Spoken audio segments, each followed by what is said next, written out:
मैकू क्या थी गए हर शय मैकू तेरी गोल गाली दिसदी है। तेरी तांग तारे नहीं सुमदे दी रात उबाली दिसदी है।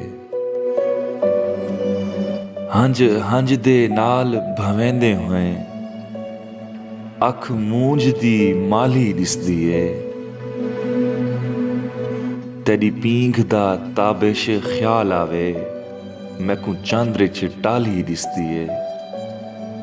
मैकू चांदरे च टाली दिसदी है।